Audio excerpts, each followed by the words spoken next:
नमस्कार मित्रांनो. तुळ राशीसाठी वैवाहिक जीवनाचा सगळ्यात महत्त्वपूर्ण ग्रह मंगळ, जो की दिनांक 7 डिसेंबर नंतर वक्री होणार आहे तुळ राशीच्या दशम स्थानामध्ये.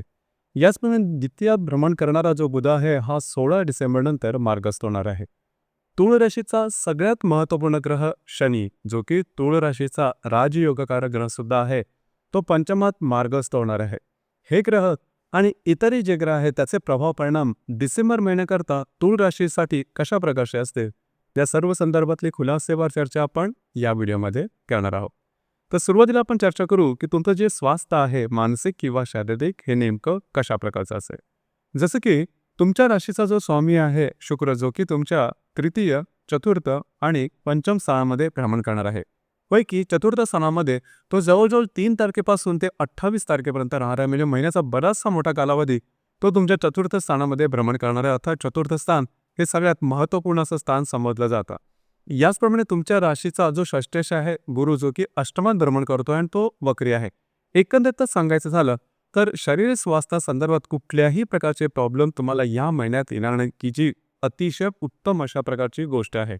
उलटपक्षी गेल्या महिन्यामध्ये जी थोडीशी भेबीर झाली होती, थोडंसं फिरणं वगैरे जास्त झालं असतं, एक्झर्शन जे जास्त झालं होतं आणि बऱ्याच प्रमाणात तुम्ही ॲक्टिव्ह सुद्धा होता नोव्हेंबर महिन्यामध्ये. डिसेंबर महिन्यामध्ये बऱ्याच प्रमाणात तुम्ही शांततापूर्वक जो कालावधी आहे तो जाणार आहे. मानसिक आणि शारीरिक दोन्ही पातळ्यांवरती जे तुमचं एकंदरीत जे तुमचं राहणीमान असेल ते अगदीच नीटनेटकं ठीकठाक आणि कुठल्याही प्रकारचं स्ट्रेस टेन्शन त्यामुळे दिसणार नाही, जी की खूप महत्त्वपूर्ण गोष्ट आहे.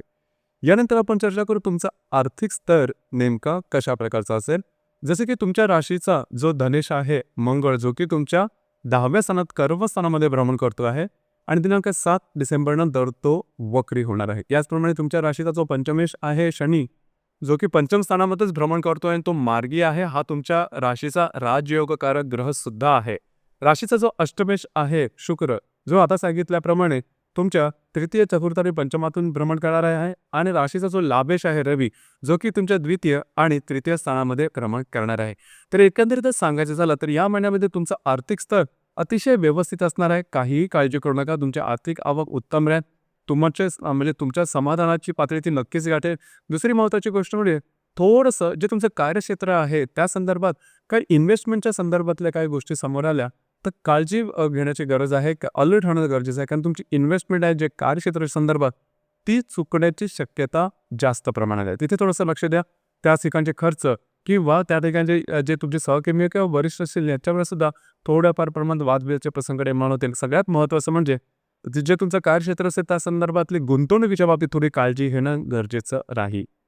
याचप्रमाणे जर का तुम्ही शेअर मार्केटमध्ये ट्रेड करत असाल तर लाँग टर्ममध्ये जर का तुम्ही काही इन्व्हेस्टमेंट केलेली असेल तर त्याचे जे इन्कम आहे किंवा त्याचं जे आउटपुट आहे ते तुम्हाला ह्या महिन्यामध्ये अतिशय उत्तम मिळणार आहे. त्याच्यामुळे तशी काही काळजी करू नका. आताच सांगितलं तोच एक भाग महत्त्वाचा आहे. बाकी सांगायचं झालं तर तुमचं जे आर्थिक स्तर आहे तो अतिशय व्यवस्थित आणि स्मूथ राहणार आहे. त्याबद्दल काळजी करू नका.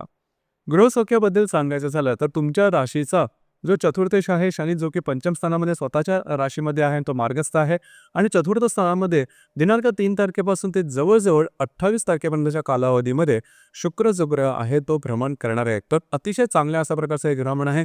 घरातल्या व्यक्तींबरोबर तुमचे नातेसंबंध अतिशय सुमधुर असे असणार आहे. घरामध्ये काही नवीन चीज वस्तू वगैरे येऊ शकते.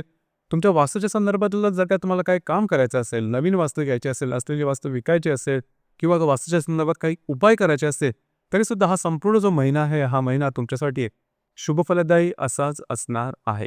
यानंतर लव्ह लाईफबद्दल सांगायचं झालं तर राशीचा जो पंचमेश आहे शनी, जो की पंचम स्थानामध्ये भ्रमण करतो आहे आणि दिनांक 29-30 तारखेनंतर शुक्र जो ग्रह आहे तो सुद्धा तुमच्या पंचम स्थानामध्ये येणार आहे. काळजी करू नका. जर तुम्ही कोणाच्या रिलेशनशिपमध्ये असाल, दोघांमध्ये नातेसंबंध अतिशय सुमधुर अशा प्रकारचे दिसून येतील. नवीन रिलेशनशिप बनवायचे असेल तरी सुद्धा कालावधी उत्तम राहील. याचप्रमाणे ज्या गर्भवती महिला आहेत त्यांच्यासाठी सुद्धा कालावधी उत्तम राहील. जो विद्यार्थी वर्ग आहे त्यांच्यासाठी सुद्धा हा जो कालावधी तो अतिशय चांगला असणार आहे. आता आपण चर्चा करू वैवाहिक जीवनाबद्दल. हे जे जीवन आहे, वैवाहिक जीवनाचा जो प्रांत आहे तो थोडा या महिन्यामध्ये थोडासा वेगळा असेल.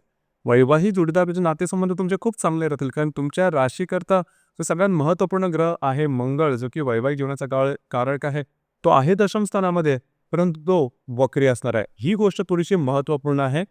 आणि सगळ्यात महत्त्वाचं म्हणजे वैवाहिक जो तुमचा जोडीदार असेल त्याच्या आरोग्याकडे लक्ष देणं गरजेचं राहील. कारण हा जो मंगळ आहे, मंगळ वक्री मार्गी असं तुमच्या दशमातसुद्धा असणार आहे, भाग्यातसुद्धा असणार आहे. तर साधारणतः डिसेंबर, जानेवारी, फेब्रुवारी, मार्च हे जे 4 महिने, त्या 4 महिन्यामध्ये वैवाहिक जीवनाच्या संदर्भातल्या बरेचसे उलथापालथ तुमची होणार आहे.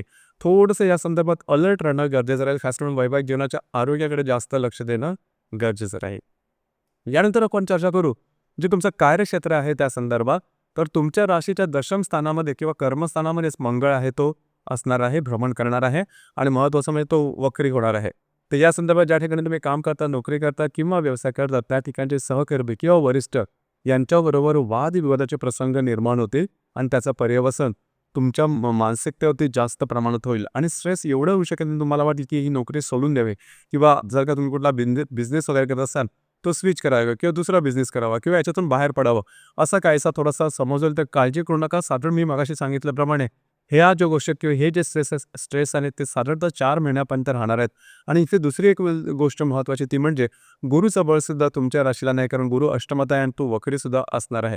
त्याच्यामुळे गुरुच्याकडून काही अपेक्षा करण्यात अर्थ नाही. म्हणजे गुरुचं जे बळ आहे त्याच्यावरून काही तुम्हाला फारसं काही बळ मिळणार नाही.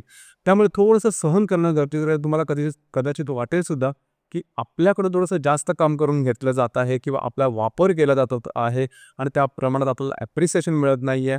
या गोष्टी बरोबर पण आहे, परंतु थोडंसं ग्रहाच्या चालीनुसार सुद्धा आपल्याला आपलं जीवन थोडंसं मोल्ड करावं लागतं. त्याचाच तुम्हाला थोडासा अनुभव या महिन्यामध्ये येणार आहे. त्या संदर्भात थोडी काळजी घेणं महत्त्वपूर्ण आहे. भावनेच्या आहारी जाऊन टोकाचे निर्णय घेऊ नका. त्यामध्ये तुमची फसगत होण्याची शक्यता जास्त प्रमाणात राहील. यानंतर आपण चर्चा करणार आहोत ग्रहयोगांबद्दल. डे टू डे लाईफमध्ये ग्रहयोगांचे जे प्रभाव परिणाम असतील हे नेमके कशा प्रकारचे असतील. जसे की दिनांक 2 तारखेला हर्षण आणि शुक्राचा त्रिकोण योग होणार आहे. हर्षण जो की तुमच्या अष्टमात भ्रमण करतो आणि जो शुक्र चतुर्थात भ्रमण करेल, दोघांचा त्रिकोण योग उत्तम राहील. घरातल्या व्यक्तींबरोबरचे नातेसंबंध सुधारतील. काही अनपेक्षित लाभ तुम्हाला या दरम्यान मिळू शकते. याचप्रमाणे दिनांक 4 तारखेला शनी आणि रवीचा केंद्र योग होणार आहे. शनी जो की तुमच्या पंचमात भ्रमण करतोय, जो रवी द्वितीयात भ्रमण करतोय, दोघांचा केंद्रयोग. आर्थिक संदर्भात थोडीशी काळजी घ्या. गुंतवणुकीच्या संदर्भात थोडी काळजी घेणं गरजेचं राहील. अनपेक्षित अनावश्यक खर्च होते. याचप्रमाणे जर तुम्ही शेअर मार्केटमध्ये ट्रेड करत असाल तर या दरम्यान मोठी रिस्क घेऊ नका. दिनांक 7 तारखेला शनी आणि बुधाचा केंद्रयोग होणार आहे. शनी जो की तुमच्या पंचमात भ्रमण करतोय आणि जो बुध तुमच्या द्वितीयात भ्रमण करेल, दोघांचा केंद्रयोग. आर्थिक संदर्भातले तुमचे अंदाज चुकू शकतील. कागदोपत्री व्यवहारापासून काळजी घेणं महत्त्वपूर्ण राहील. याचप्रमाणे दिनांक 12 तारखेला मंगळ आणि शुक्राचा प्रतियोग होणार आहे. इथे मंगळ जो तुमच्या दशमात भ्रमण करणार आहे तो वक्री असणार आहे आणि चतुर्थात भ्रमण करणारा जो शुक्र आहे या दोघांचा प्रतियोग होणार आहे. तर घरातले जे स्त्री वर्ग असतील त्यांच्या आरोग्याकडे लक्ष द्या किंवा त्यांच्याबरोबर मतभेद चित्र अशा प्रकारचे काही अनुभव येऊ शकते. तर त्या संदर्भात थोडीशी मॅच्युरिटी किंवा मॅच्युरिटी तुम्हाला दाखवण्याची थोडीशी गरज राहील. समजूतदारपणा तुम्हाला थोडासा दाखवण्यात गरजेचं राहील. याचप्रमाणे दिनांक 18 तारखेला नेपच्यून आणि रवीचा केंद्रयोग होणार आहे. नेपच्यून जो की तुमच्या 6व्या स्थानामध्ये भ्रमण करतो आणि जो रवी तृतीयात भ्रमण करेल, दोघांचा केंद्रयोग होणार आहे. तर जे तुमचं कार्यक्षेत्र असेल त्या संदर्भातले कागदोपत्री व्यवहारच्या संदर्भात काळजी घ्या. या संदर्भात तुमचे अंदाज वगैरे चुकू शकते. दिनांक 20 तारखेला गुरु आणि शुक्राचा त्रिकोण योग होणार आहे. गुरु जो की तुमच्या अष्टमात भ्रमण करतोय आणि जो शुक्र चतुर्थात भ्रमण करतोय, दोघांचा जो त्रिकोण योग आहे अतिशय शुभ फलदायी राहील. घरातल्या व्यक्तींबरोबरचे नातेसंबंध सुधारतील. घरामध्ये काही नवीन चीज वस्तू येऊ शकते. वास्तू संदर्भातली महत्त्वपूर्ण कामं तुम्ही या दरम्यान हाती देऊ शकता. याचप्रमाणे काही चांगले अनपेक्षित लाभ तुम्हाला या दरम्यान मिळू शकते. याचप्रमाणे दिनांक 27 तारखेला शनी बुधाचा केंद्रयोग होणार आहे पंचम आणि द्वितीय स्थानामधून. कागदोपत्री व्यवहार, कमिटमेंट, प्रॉमिसेस किंवा गुंतवणुकीच्या संदर्भात या दरम्यान काळजी घेणं अतिशय आवश्यक राहील. खास करून ज्या गर्भवती महिला त्यांनी सुद्धा स्वतःच्या आरोग्याकडे या दरम्यान लक्ष देणं गरजेचं राहील. दिनांक 28 तारखेला हर्षल आणि शुक्राचा केंद्रयोग होणार आहे. हर्षल जो की तुमच्या चतुर्थात सप्तमात भ्रमण करेल आणि जो शुक्र तुमच्या चतुर्थात भ्रमण करणार आहे, दोघांचा जो केंद्रयोग आहे थोडंसं वैवाहिक जीवनाबरोबर वैवाहिक जो जोडीदार आहे त्यांच्यावर वादविवादाचे प्रसंग वगैरे निर्माण होते. या संदर्भात थोडी काळजी घेणं गरजेचं राहील. वैवाहिक जोडीदाराच्या आरोग्याकडे सुद्धा लक्ष देणं महत्त्वपूर्ण राहील. या महिन्यामध्ये ज्या अमावस्या आहेत त्या 2 आहे. एक आहे 1 तारखेला, दुसरी आहे 30 तारखेला आणि जी पौर्णिमा आहे ती 15 तारखेला आहे. अमावस्या आणि पौर्णिमेच्या दरम्यान रविचंद्राचं आकर्षण पृथ्वीकडे थोडंसं जास्त असतं. त्यामुळे आपण जास्त भावनातीत होतो आणि भावनातीत होऊन घेतलेले निर्णय चुकण्याची शक्यता जास्त असते. तर या संदर्भात या महिन्याच्या 1, 15 आणि 30 या 3 दिवसामध्ये कुठल्याही प्रकारचे महत्त्वपूर्ण निर्णय घेऊ नका किंवा कमिटमेंट प्रॉमिसेस कागदोपत्री व्यवहार वादविवाद जाऊ नका. तर मित्रांनो, हे होतं तूळ राशीचं डिसेंबर 2024 करताचं संपूर्ण राशीफळ.